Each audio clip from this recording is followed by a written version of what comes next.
जय श्री कृष्ण। नमस्कार मित्रों, कैसे हो आप लोग? अच्छे हो?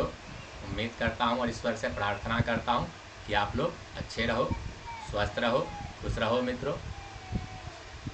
मित्रों, शनि और केतु के युति का प्रभाव हमारे जन्म कुंडली में क्या पड़ता है, हमारे जीवन पर इसका क्या प्रभाव पड़ता है, आइए मित्रों जानते हैं।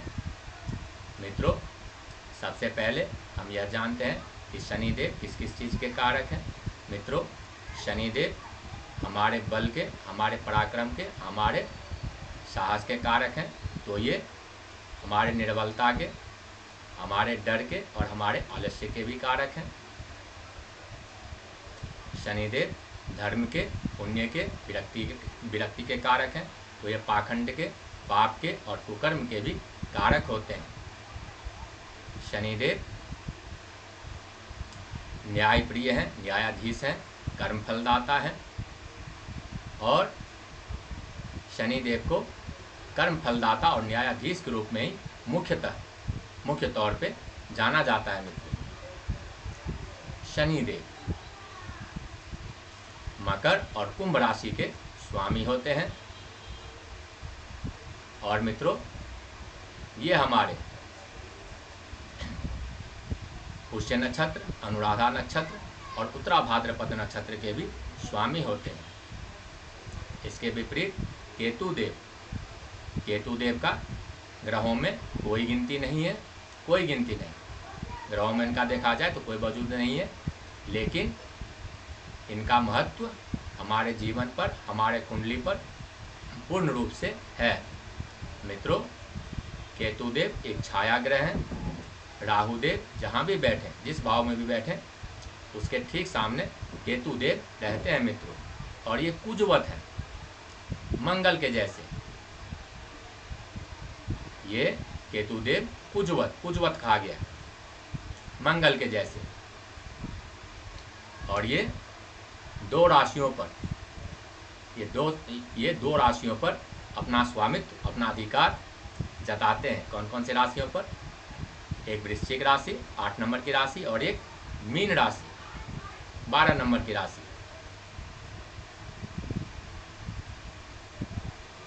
अश्विनी, मूल और मघा, अश्विनी नक्षत्र, मूल नक्षत्र और मघा नक्षत्र के स्वामी होते हैं केतुदेव। मित्रों, केतुदेव आकस्मिकताओं के मुख्य कारक माने जाते हैं। मुख्य कारक आकस्मिकताओं के, एकाएक कोई काम बन जाना, एकाएक अचानक कोई सफलता मिल जाना, एकाएक अचानक हमारे भाग्य का चमक जाना, रातों रात दिन दोगुनी रात चौगुनी कहते हैं ना, तरक्की वो होना। मतलब एकाएक कुछ भी होना, या एकाएक चोट चपेट लग जाना, एक्सीडेंट हो जाना, काम बिगड़ जाना, रोग हो जाना, इत्यादि इत्यादि जो भी है अचानक। इन सब के मुख्य कारक केतुदेव होते हैं मित्रों, केतुदेव। मित्रों, शनि और केतु की युति, शनि और केतु की युति अधिकतर जन्म कुंडलियों में शुभ नहीं मानी जाती मित्रों, शुभ नहीं मानी जाती। यदि शनि और केतु की युति मकर राशि में, कुंभ राशि में हो, मकर राशि में, कुंभ राशि में हो, केंद्र में हो या फिर त्रिकोण में हो और इन पर किसी शुभ ग्रह की दृष्टि हो, शुभ ग्रह जैसे कि देवगुरु बृहस्पति, शुक्रदेव, बुधदेव,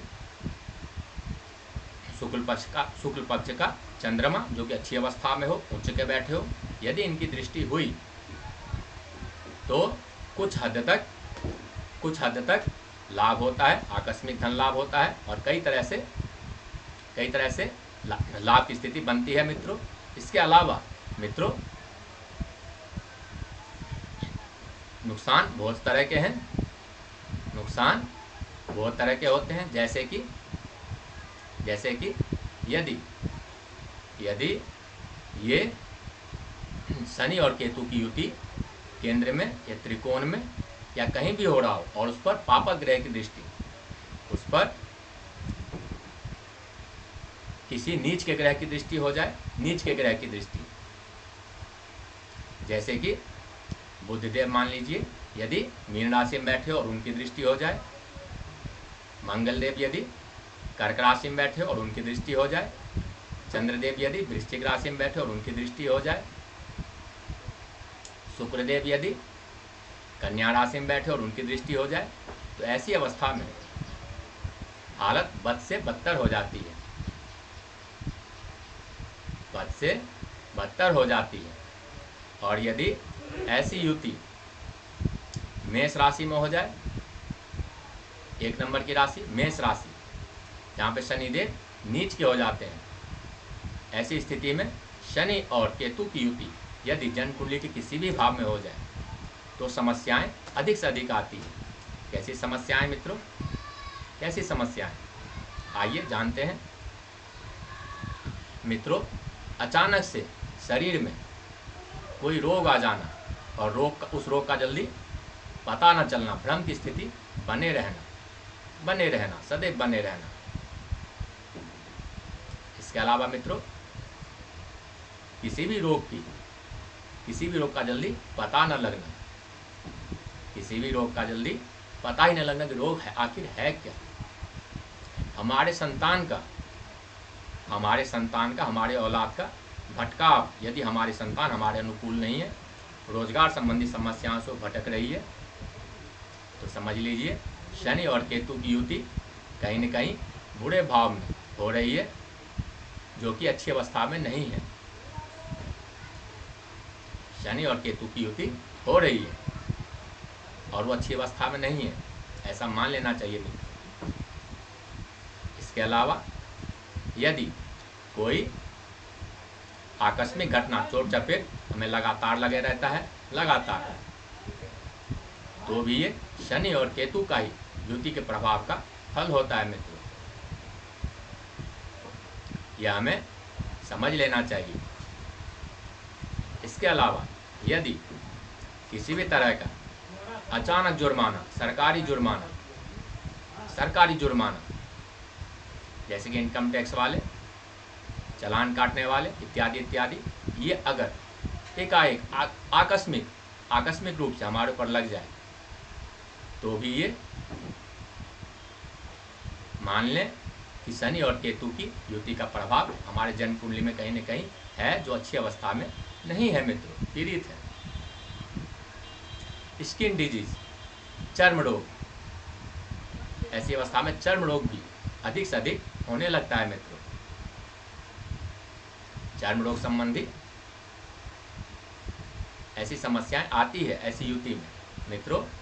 इसके अलावा शनि और युति का प्रभाव हमारे जन्म कुंडली के जिस भाव में भी शनि और केतु का युति हो रहा हो, जिस भाव में भी, उस भाव में विच्छेदात्मक स्थिति भी उत्पन्न होती है मित्रों। जिस भाव में भी हो रहा हो, यदि लग्न भाव में होगा तो हमारी पर्सनैलिटी खराब करेगा, हमारी बुद्धि को सही दिशा में नहीं काम करने देगा, सही समय पर सही निर्णय हम नहीं ले पाते। यदि दूसरे भाव में करेगा मित्रों तो ये हमारे घर परिवार में कलह कलेश करेगा।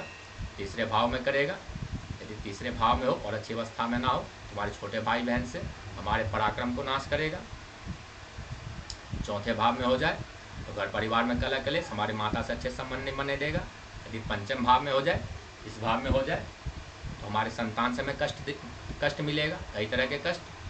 छठे भाव में हो जाए, यदि यहाँ पे हो जाए तो शत्रुओं का भय। सप्तम भाव में हो जाए यहाँ पर तो दाम्पत्य जीवन में कलह कलेश। अष्टम भाव में हो जाए तो चोट चपेट की संभावनाएं, कई तरह की आकस्मिक चोट चपेट। यदि नवम भाव में हो जाए तो पिता से अच्छे संबंध नहीं, भाग्य का साथ नहीं मिलेगा, फिर भाग्य का साथ नहीं मिलता ऐसी स्थिति में। दसम भाव में हो जाए तो हमारे ये कर्म को खराब करता है, कामकाज की समस्याएं से, रोजगार की समस्याओं से भटकाता है, जल्दी जो है कैरियर सेटल होने ही नहीं देता, कई तरह से भटकाता है। आय और लाभ संबंधी समस्याएं देता है। यदि एकादशवें स्थान में ऐसी युति हो जाए तो मित्रों ये कुछ हद तक लाभदायक होता है, क्योंकि यहाँ पर ये लाभ की स्थिति तो अच्छी बनाता है, लाभ की अच्छी स्थिति बनाता है और हमें कई तरह से लाभ देता है मित्रों। लेकिन ये हमारे बड़े भाई से अच्छे संबंध नहीं रहने देता मित्रों। इसके अलावा मित्रों, यदि ये द्वादश भाव में ऐसी युति हो जाए, तो ये हमें कई तरह से बड़े रोग दे देता है मित्रों। जेल यात्रा, ऐसी अवस्था में जेल यात्रा भी हो सकती है मित्रों, जेल यात्रा। और कई तरह के समस्याएं, मानसिक, आर्थिक, कई तरह के समस्याएं उत्पन्न कर देता है मित्रों। इसके अलावा मित्रों, यदि द्वादश भाव में शनि केतु की युति हो जाए तो हमारे आय से कहीं अधिक हमारे खर्चे हो जाते हैं, खर्चे बढ़ जाते हैं मित्रों, घर परिवार के खर्चे बढ़ जाते हैं।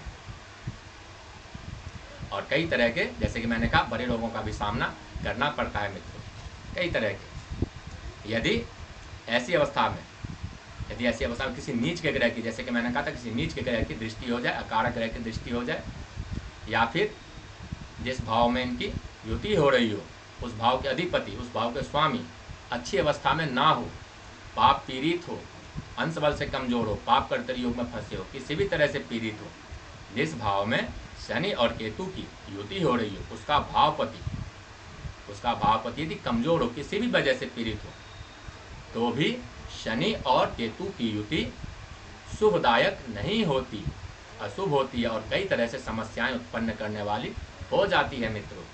यह हमें मान लेना चाहिए। और इनकी युति विच्छेदात्मक स्थिति होती है। जिस भाव में भी 1 से लेकर 12 तक जिस भाव में भी इनकी युति होगी उस भाव में विच्छेदात्मक स्थिति उत्पन्न होगी, यह निश्चित है मित्रों। शनि और केतु की युति श्रापित योग का निर्माण भी करता है मित्रों। श्रापित योग क्या? जैसे श्राप दे देना, श्राप लग जाना किसी का, पूर्व जन्म में कुछ ऐसा काम किया हो या इस जन्म में ऐसा काम किया हो, किसी का दिल दुखाए हो, किसी का कुछ किया हो, श्रापित योग नाम ये श्रापित योग, इसका भी निर्माण हो जाता है मित्रों, शनि और केतु की युति। और जिस भाव में बैठे उस भाव में ऐसे लगभग श्राप ही लगा देता है ये, लगभग सभी भावों में।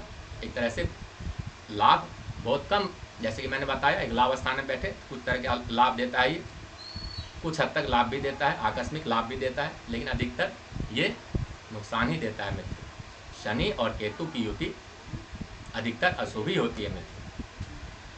तो मित्रों, आज का हमारा यही उद्देश्य था, आपको शनि और केतु की युति से संबंधित बातों को बताना।